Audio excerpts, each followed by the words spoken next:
Hey, what's up everyone? It's Duncan from overlandjournals.com, and in today's quick video I want to talk about sand flags.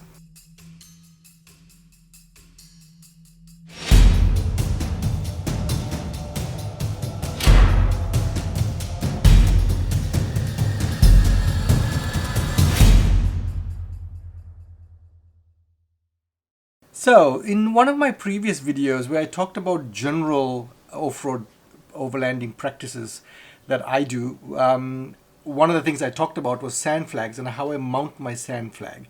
Well, I had two persons who wrote to me and said that they didn't quite understand what I was talking about, and also they didn't quite understand how I mount my sand flag as the way I do, and I said in that video. So I thought I'd do a separate video on that and sort of do a practical demo as well, how I mount it. In that video, where I'll leave a link to that video above and in the description below. So in that video, what I said was that the whole purpose of a sand flag to start with is especially when you're traversing over sand dunes, the idea of having a sand flag is for especially oncoming traffic to be able to see you or see your vehicle. Now, as you're going up a sand dune, if you can sort of picture it, so if you're going up a sand dune and there's somebody else approaching from the opposite direction, it's very difficult for this person or this person to see each other because the vehicle is pretty much on a climb. So that is why we have sand flags, and in some areas sand flags are mandatory. You have to have. Now one more thing I'm just going to mention while I'm on the subject is, if you are thinking of buying a sand flag from eBay, just make sure you get the right height or right length. The reason I'm saying this is a friend of mine some years back bought a sand flag through an eBay supplier, and even though the description said it was 3 meters, when it arrived it wasn't 3 meters, it was shorter than that. So things like sand flags, they don't cost a considerable amount of money, so I would suggest go to a local store and get the right length. So at least if there's something wrong with it, or if it is not as long as it should be, then you can always go back and exchange it.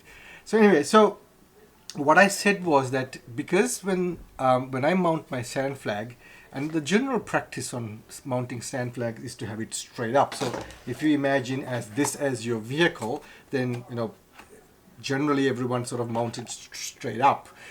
Now the reason I don't do that is because when the vehicle is going up on a sand dune, then your sand flag is also pretty much going in that direction, if that makes sense. So what that means is, and the whole idea is of a sand flag is for you to be visible to the oncoming traffic. So if your sand flag is going in that direction, that means it's that much tilted. So the chances of any oncoming traffic seeing your flag is that much reduced. So what I do, and what I said in my previous video, was that when I mount my sand flag, I have it tilted forward. So if your car is like that, if that's your vehicle or your 4x4, instead of having your sand flag mounted that way, straight up, what I do is I have it tilted forward. So what happens is, when I'm going up a sand dune, that's my sand flag. So in a way, when I'm going up a sand dune, my sand flag is straight up rather than being that way. So I hope that made it clear, especially to the two that wrote to me. But I'm going to take you across to the vehicle, my 4B Dicerus, and I'll show you exactly how I mounted it. Now, another question that was asked was how I did mount it, because this person, out of the two, the one person who wrote to me said that the only type of mounts he could find was it can only go straight up. Well, there's no mounting out there that says tiltable sand flag mount, but what you can get, and this is the product I've bought, it's from Rhinorack. And it's actually a folding aerial bracket. Now, Rhinorack is not the only company that makes it. There are others out there, but this is what I have installed in my 4B. Now, it's called a folding aerial bracket, and I'll show you in a minute in my 4B exactly how it works. So don't go out there looking for a sand flag mounting bracket which is tiltable. You may not find it. What you need to look for is one of these. Okay, so let's go over to Dicerus and I'll show you what I mean and how I mount this onto my 4B. So this is the bracket I talked about, the Rhinorack bracket I had bought. So it is, like I said, it is a tilting antenna bracket.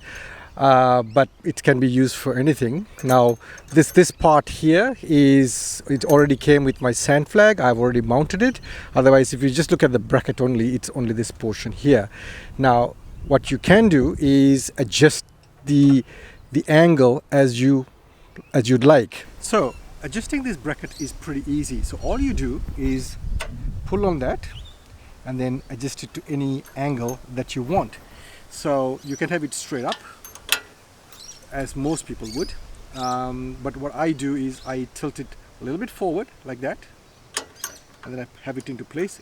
It has a lock and then once it falls into that lock, there is a lock nut you can put as well right over there, which will then keep it firmly in place. So once I've locked it into place, then I put my sand flag, and then I get that angle that I've been talking of.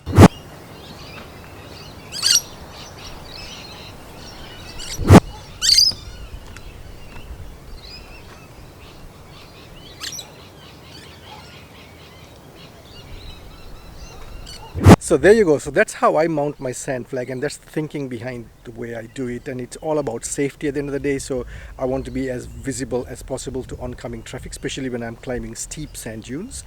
Now, you may be an experienced overlander, and especially over sand dunes, and you may have other ways of approaching this. At the end of the day, it's all about safety. So if you do have, please share it in the comments below. I'd love to learn from you. If you like this video, please do give it a thumbs up. If you haven't subscribed already, please do subscribe. My channel is all about sharing my overlanding experience with the rest of the community. And I'll see you next week in another video, and thanks for watching.